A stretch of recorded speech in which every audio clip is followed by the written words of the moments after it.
Let's talk a little bit about George Kirby. We haven't talked about him specifically in a segment much this year, but I think it's about time we do a little bit of an evaluation on him because he's been up and down through the first 2 months. He's had his good starts. He's had his starts where he's gotten knocked around a bit. His ERA sits a little bit over 4 right now. What do we think the issue is here? And maybe issue's not the right way to put it, but what hasn't been as crisp for George Kirby so far?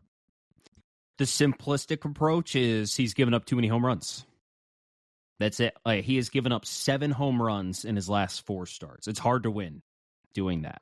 Not all of them have been solo homers either.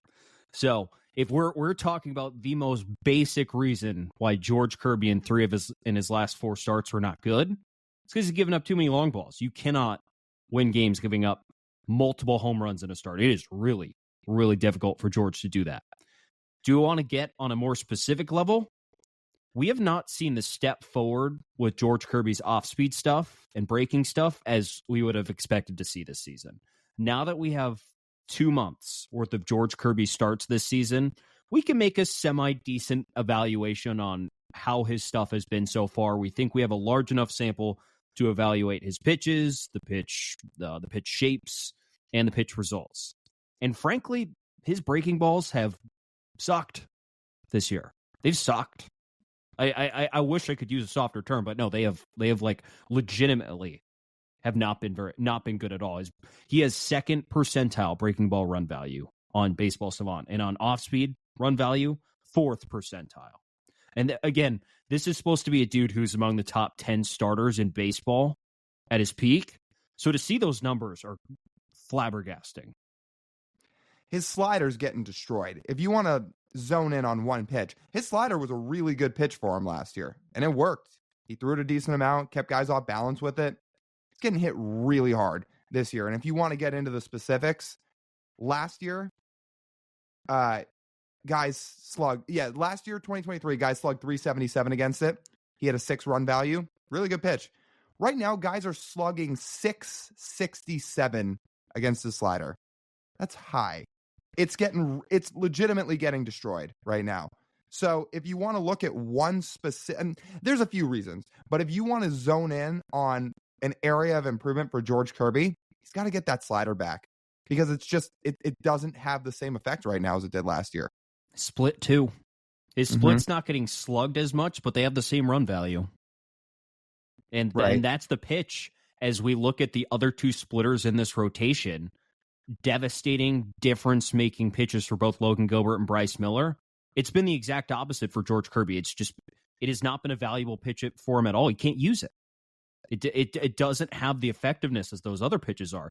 And his curveball's not been good either. So he legitimately, if you look at his sinker and his 4-seam fastball, both have been excellent pitches this year by run value. His other 3 pitches have been subpar. He has no out pitch to get himself out of situations.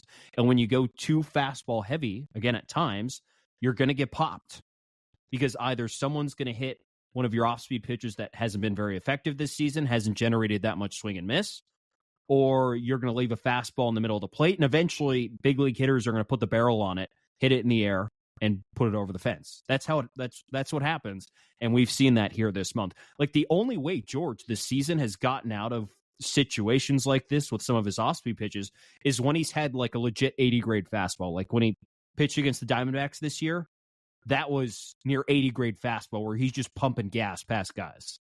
But if he can't do that, as we've seen in 3 of his last 4 starts, he's struggling. Right. And part of it is he doesn't have the swing and miss stuff that Luis and Logan have. That's just not who he is as a pitcher, at least not yet. He pins, as we know, pinpoint command, pounds the zone, dots up the corners, but he doesn't quite get the chase rate that guys like Logan and Luis get. He doesn't get the swing and miss that those guys get. So what George has to do to be at his best is pound the zone and get weak contact. But right now he's getting hit pretty hard. So so like the filling up the zone and weak contact part, yes. But then when he's not getting that swing, it just like it's the worst. It's a bad combination. 2 hittable pitches in the strike zone that don't get swung and missed at.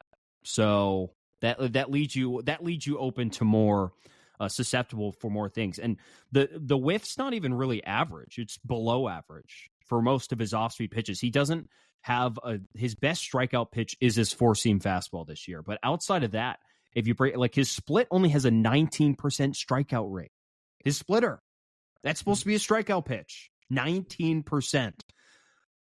You want to compare that to Bryce, right? So the numbers on George Kirby's splitter, he gets a whiff at 26% of the time. He gets strikeouts at a 19% clip. Bryce gets whiffs at a 28% clip, but strikeouts at a 38% clip. Like, see the like Grand Canyon size gap in getting an out between those two pitches. It is hard when your out pitches don't actually get you out of anything. So that's number one, right? So let's say his splitter is a big reason for this, because his splitter was supposed to help him. Like, we knew his slider was effective, but it wasn't like perhaps not a game-changing slider. Is that fair? Yeah, it was a good pitch. It wasn't not a game changer, though. Sure, it wasn't Spencer Strider's slider, if that's what you mean. Right, exactly.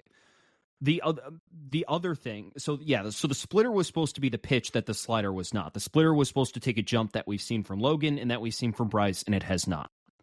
But another thing that really shocked me about George, he's really good around the edges of the strike zone. They call that the shadow zone. The shadow zone is one ball inside the strike zone and one ball outside of the strike zone. If you make that a box, it's more of like the line around the edge of the strike zone. That's the shadow zone. George Kirby in his first two seasons, excellent in the shadow zone. And by excellent, if you look hard enough, you can find the numbers on Baseball Savant. They're really good. If you put a pitch on the shadow zone, it's really hard for hitters to do anything with that pitch. Well, his numbers are almost twice as bad this year on the shadow part of the zone. So the pitches he puts on the pinpoint edges of the strike zone that are supposed to be ultra effective are not as effective this year. And I mean drastically not as effective. And it's hard for a pitcher if you are making your pitch and the batters are doing something with that pitch anyways.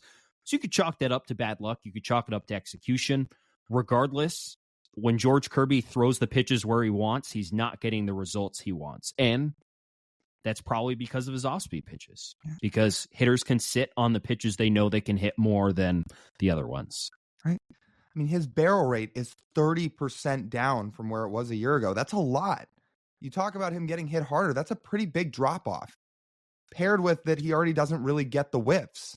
So, look, ultimately, when you look at his expected numbers, xERA, his FIP, his xFIP, it's all much lower than where his ERA is. So despite all of this, there are numbers that are saying George has gotten unlucky.